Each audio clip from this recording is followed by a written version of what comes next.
Howdy folks, welcome back to Boondockery. Today I'm going to be showing off the modifications I've made to my Snugpak Special Forces sleep system. Recently I published my first unboxing video on the Snugpak Special Forces sleep system. And if you recall from that video, there were several things about this sleep system that I really liked, but there were quite a few other, issues with the sleep system I didn't particularly care for. Over the past several days, I put the mind to work and several of those issues have been remedied. And this video is going to be highlighting those things that I've done to that sleep system. In my opinion, that makes it better, it makes it more usable for my purposes, and also satisfies some of the other issues that I had, especially with the colors of the compression bags. The first issue I'd like to address is the choice of Snugpak to utilize a desert sand colored compression bag set to include with their multicam Special Forces sleep system. Now, it's just my way of thinking, and I realize there are people out there that disagree with me. They have made comments, which are valid comments. Don't get me wrong. Any comment which is a thinking comment is a valid comment. But they made comments, well, it's not really an issue because you're going to be putting in your backpack anyway, and this, that, or the other thing. Well, there are times, depending on your pack, to where you are going to be attaching your sleep system to the exterior of your pack with straps at the bottom, straps at the top, what have you. But it will be exposed for all to see. And from my way of thinking, if you're going to produce a camouflage sleep system, 100% of the system should be camouflaged. That's just you could call it a pet peeve, but I think that is a valid idea that makes sense. So I started thinking about how I'm going to remedy the situation, because if you saw in that scene I just shot, that sleep system is pretty big. And as a matter of fact, it's actually longer than the US sleep system compression bag. And it's more narrow, which is good, but that's a pretty big bag. And so immediately I got online, started looking for multicam compression bags. Virtually non-existent. There is a company in the UK that sells them, and unfortunately the shipping costs are quite prohibitive. The bag prices are great, but when you add half the price of the bag to the shipping, it just didn't make sense to me. Another issue with that particular company, and I know this for a fact because I actually received one as a gift a couple years ago, is that the beige spots on the bag, the little beige spots, they were white. They were white, and not beige, not a light tan. They were white, and so that that really that defeats the idea of multicam, and it makes it less camouflage to have pure white out in the woodland. And so I pulled my old bag out and started looking at it, and it really didn't fit the bag. It's way too small for the complete system, so I played around with it with the individual components. It's made out of decent Cordura, and so it didn't really give. It's a little heavier, things like that, and there's the white spots. Well, the white spots got remedied because I have a whole variety of magic markers, permanent markers. What I did was choose the lightest tan or brown that I had and colored over those spots. I'll show them to you. Now the marker has faded, but the idea is still in my head. I can actually use acrylic paint, mix a proper color, and paint over those. But this is the way they turned out. Even though they appear very, very light, they are still far less bright than they were when I first received it. As you can see, the bag size is probably between the size bag that you would need for the Special Forces 1 and the Special Forces 2. With the Special Forces 1, you have a whole bunch of excess space, and the Special Forces 2, not enough room for it. Prior to me receiving this bag as a gift, I ordered 2 multicam compression bags that I was using for other things. They were multicam, they were from Granite Gear. They were very expensive. At the time, I ordered the small, I ordered the medium. I've gone back to Granite Gear. They no longer produce them. They produce the medium size bag in Coyote. I pulled those bags out, started looking at their sizes, and they looked like they're going to be able to do okay for the individual components. I removed the items I had stored in them, and I'll find other bags for those, or I'll switch them out as I go. And as a result, the whole idea of breaking down the 2 components actually makes a whole lot more sense to me as far as packing it in my backpack than trying to find a space for the huge complete system compression bag. So now the idea of having a camouflage compression system for my camouflage sleep system has been resolved. This is the Granite Gear compression bag small. This now is home to my Special Forces 1 sleeping bag and the baffle system that attaches the 2 together.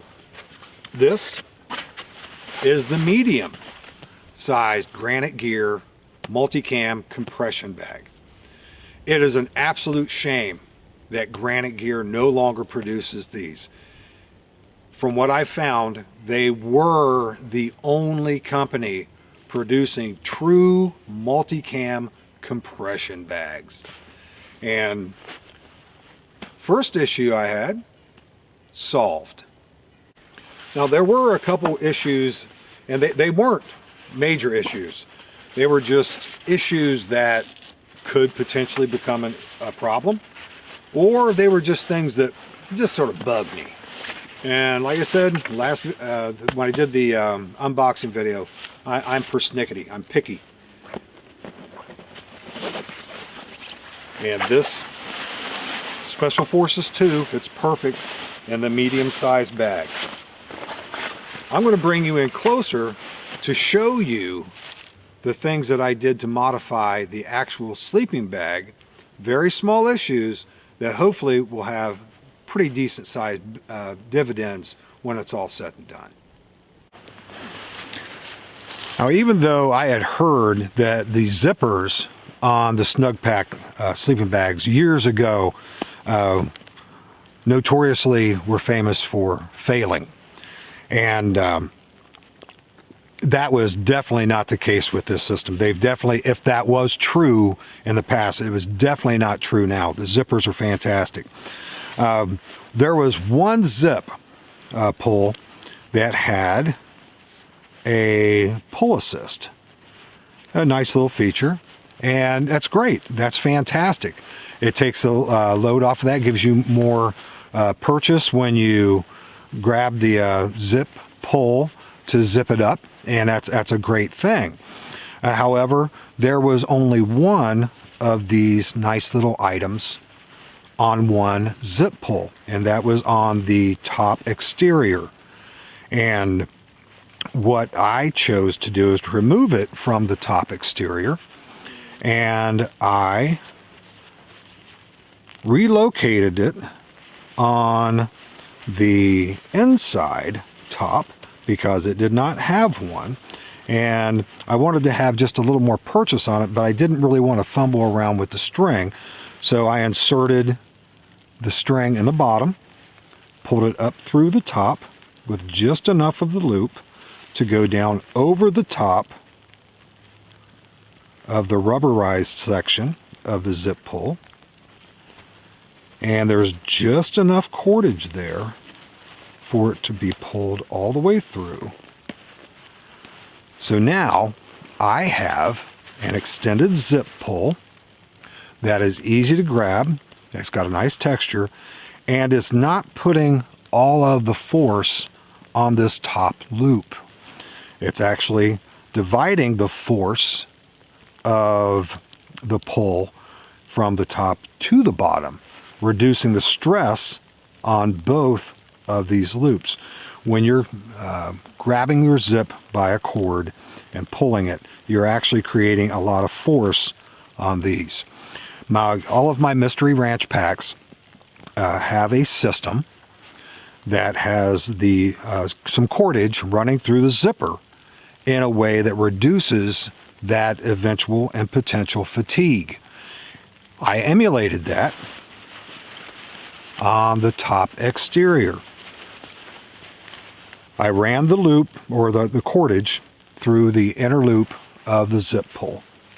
I then looped it around on both sides and laced them both through the top loop and extended the amount of cordage that I have. So now I can use that to zip, unzip.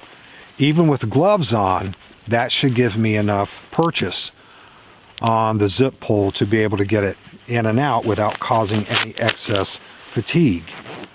And it works fantastic. I repeated this in the bottom zip. So now all of the zippers have a zip pull on 100% of the system, inside and out. So even if I'm wearing gloves and it's good and cold, I can get into it and get out of it very, very quickly. Another issue I had is that there was a very large, it was about 5.5 inch long white tag that protruded from the bottom of the sleeping bag. I very carefully cut the tag off as to not puncture any of the fabric that's on the exterior, and I simply used magic markers to color over the little bit of white that remained.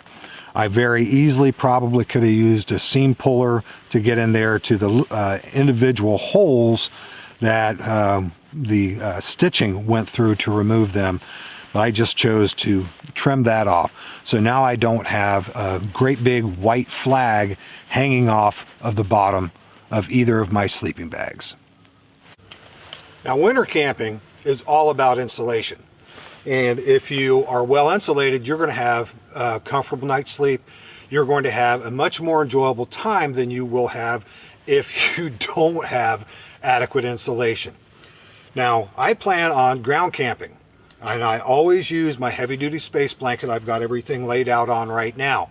So I'm going to have a teeny tiny little bit of insulation between my back and the ground. It also keeps the debris, sand, mud, what have you, off of the sleeping bag, because if you have a wet, dirty sleeping bag, you're going to lose insulation. And even though the insulation that Snugpak uses in their sleeping bags, their winter clothing, things like that, they do retain some decent insulation even if they're wet. However, I'm still going to use my protective layer underneath me, which is my heavy-duty space blanket, and it's a fantastic habit for any of you guys to get into as well. My heavy-duty space blanket goes with me everywhere year-round. I never go camping without it. Now, when I think about how insulation works, when insulation is lofted, that means air gets trapped in there. It's heated up by your body, and it basically acts like an insulated cocoon. And so you have all that warmth. But when that insulation is compressed, all of a sudden that insulation R factor gets reduced very, very quickly. So what I want to do is I want to put some insulation between my sleeping bag and the ground. Now, the bad thing about that is if all I want to use is my sleeping bag system, and sleep on the ground, if I have any type of a sleeping mat, sleeping pad, anything like that, what's going to happen is I'm going to roll around, it's going to shift. Gravity, if I'm on uneven ground, even just a little bit, it's going to slide off of there, and I'm going to wake up in the middle of the night, and part of my body's going to be cold. I'm going to have to readjust that, get back on there, and it's not going to make for a very good night's sleep. This system is absolutely ideal for utilizing a sleep pad inside of it. Now, when I started thinking about this, I'm going to go ahead and partially unzip, not all the way, the outer bag.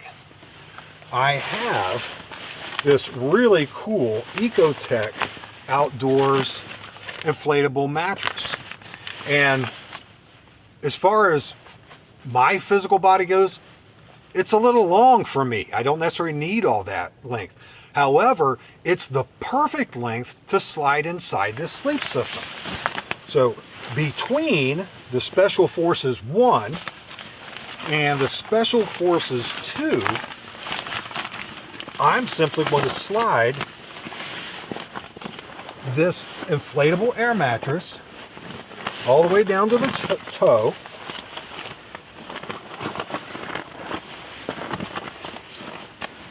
and readjust my Special Forces 1, and as you can see, it goes all the way to the top of the hood. So it perfectly fills the space. The width is just a little bit wider than my shoulders. When I'm in this sleeping bag, I pull the sleeping bag around to where it's loose in front. It's the same width as that sleeping pad. And I can close this back in, now securing that insulated multiplier between the two, and it fits perfect. So now I have a way to where I am going to get greater insulation underneath of me, instead of having all of that insulation compressed down. Only a portion of it's going to be compressed down, and the Ecotech Outdoors inflatable air mattress, it's a 4-season air mattress, so there's insulative qualities in it as well.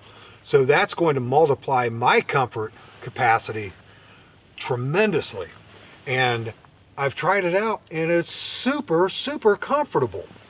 Now, with the top of the air mattress being all the way to the top of the hood, I can pull that up, and since I have plenty of room in my bag because of my height, that's not going to be much of an issue, because as you can see, the top part of the hood is still where I can pull it up around my head, even with the Special Forces 1 tucked in it.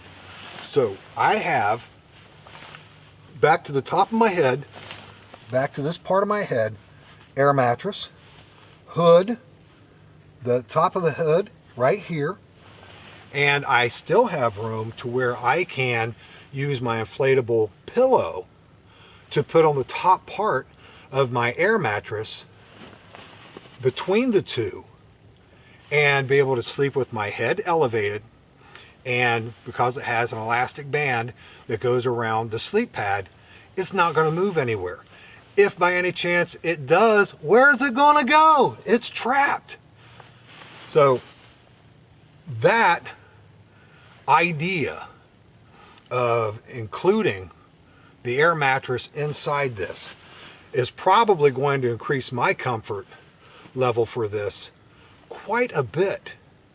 And because if you're insulated from underneath, no matter what time of year it is, your comfort is going to increase tremendously. If you're laying with your insulation compressed on your back, you're going to be cold. You're going to be uncomfortable year round. It doesn't matter if it's summer. The ground will suck the heat right out of your body, and your body's constantly trying to create more heat to account for that. So year round, you know, that air mattress will come in handy. If by any chance I decide that, you know, it's warm enough to where I only need the Special Forces 1.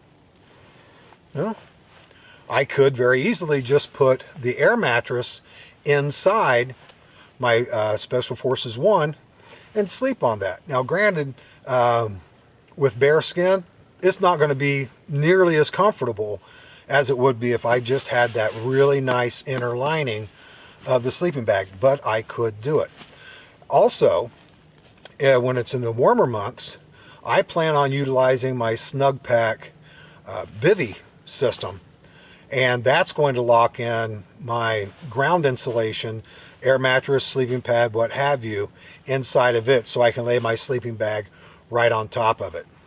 Now, if you remember when I talked about it in the last unboxing video when I did for this, this is going to be my primary sleep system for my secret fun spot. And I'm going to be sleeping exclusively in rock shelters. Because I have all of that protection overhead from the elements, I do not need to take a bivy bag. The chance of me being wet in those things is insignificant. Even if it's a strong blowing wind, there are rock shelters there that are so deep that we'd never have even mist coming in to there. So the bivy would be moot at that point. Now, when I go other places this winter that I am not going to have the availability of rock shelters, yeah, that bivy bag's going to be my add to this system with a tarp. And I can configure my tarp in a lot of different ways to where I, am going to defeat any of the wind, any of the elements. Basically doing, what a bivvy's going to do is protect your bag from getting wet, getting snow on it, things like that. I can rig it up very low profile. And even though it's like a solid color, I have camouflage tarps. So if I want to go unseen, unnoticed, I still have everything I need to be able to do that. But everything I've shown you up to this point just are little teeny tiny things added to something that's already awesome. What would that make it more awesomer? I don't know, but it definitely increases every aspect of this in a much better way. So even though the tiniest little feature that you can enhance and improve is going to enhance and improve the entire system. Now, the Special Forces sleep system is comprised of 2 bags. The Special Forces 1, which is rated at about 40 degrees Fahrenheit. The Special Forces 2, which is rated about 20 degrees Fahrenheit. And then you have the 2 combined together for the complete system, which is rated at about 0. Now, that's pretty awesome that you basically have 3 sleeping bags in one system. And if you look at the weather forecast and you see what the temperatures are going to be, you can say, okay, I'm going to go ahead and use that one particular part or that particular system. Now, I have found many times, especially in southeastern Ohio, that the forecast is one thing and the reality is usually a little different. We have a tendency to go a little colder than forecasted temperatures, and I'd say between 5 to 10 degrees sometimes. And if you combine that with wind, then that's going to increase wind chill. Where do you get those intermediate levels of insulation? Let's just say, for the sake of saying so, that it's forecasted for 42 degrees. I'm going to take my Special Forces 1 out because it's rated for a comfort level of about 40. And, knowing that it can go a little bit lower than that. I could go ahead and take my 20-degree bag.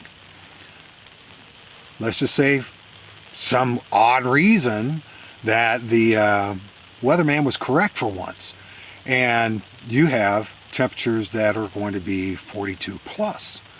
Then you have a sleeping bag that you might have to sleep with it unzipped a good part of the night, and you're going to deal with drafts if there's wind and things like that.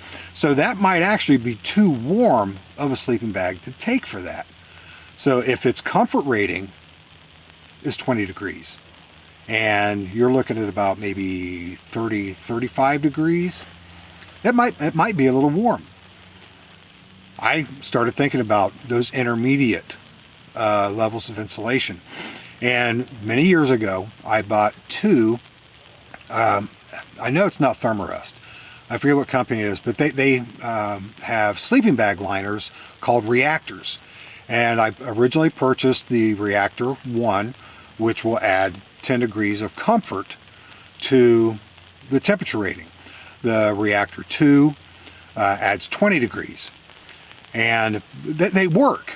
However, there's been different points in my life to where my, let's just say, my nimbleness has not been exactly what it should. So what you need to do with these things, they're essentially huge socks.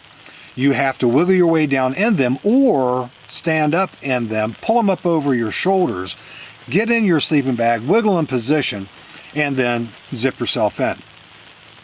Well, if you're like me, you always got to get up in the middle of the night to go use a restroom. So that means you've got to unsheathe yourself with this insulative sock and then go through the whole ordeal of getting back in it again. And they're small, they're lightweight, they're fantastic. But to me, they're sort of a hassle. I just happen to have a Helicon Swagman roll. And for my summer camps, this is my sleeping bag. And it's comfortable to about maybe 60 degrees, maybe. But definitely, right around there. So for summer, if it's going to be lower than 70, this will be okay. I definitely wouldn't take this a whole lot lower than 60 degrees. So this is great. It's also an absolutely fantastic lightweight insulation system for you personally when you're walking around camp, you're doing camp chores, because this turns into a really cool little match coat type of thing. And for me, when I'm busy around camp, I just need a little bit of insulation, to just keep the chill off. So this does great. So I started thinking about it. If I am going out and it looks like the temperature rating is going to be right around 40, my area, I know it could be iffy, I can go ahead and take this with my Special Forces 1, and I've got it if I need it, and if I don't need it, it doesn't take up much room, it's very lightweight, and I can always use it to wear around camp, especially when I'm sitting around the fire and things like that, have a little bit of a chill in the wind coming from behind me. This will help keep me insulated. The fire will help keep me warm from the front. So this would be a good intermediate insulation multiplier for my Special Forces 1. Now you might be thinking, well, you could use that for your Special Forces 2. Actually, when my Special Forces 1 is compressed in that compression bag, it's roughly about the same size, and it's a little bit heavier than this. But as far as its insulative factor, if I need to be insulation multiplier for my Special Forces 2, I would probably just go ahead and take the Special Forces 1 and just deal with it from there. But that was just a little thought I had to be able to use the individual bag components and to be able to have a little insulation multiplier if by any chance I need it. Well, folks, those are the modifications I've done thus far for my sleep system. All the modifications that I have done, I think, are tremendous improvements upon the system itself. Don't get me wrong, it's an absolutely fantastic system. And much of the issues that I had with the system is more of a matter of personal taste and my persnicketiness. But there are issues that bothered me, and I was able to correct those issues and modify the system in a way to where I believe it's actually going to make the system better and through the next several months in my winter camping. Now, granted, a lot of these things may or may not be things that you think are essential or things that you would even want to do. But no matter what you have, if there's any issues with what you're using to do your wild camping and bushcrafting with, think about those things. Really think about ways that you can either change or enhance those things, modify those things to where they work for you better. Your enjoyment should not have to stop at what is put into the package for you to open. Absolutely nothing that you purchase should have to remain pristine out of the package if you feel that it's not doing for you what you need it to do. Now, granted, if something is not at all what you wanted, of course, make all efforts to return that and get your money back so you can get something you actually want and need. And it does everything that you need it to do.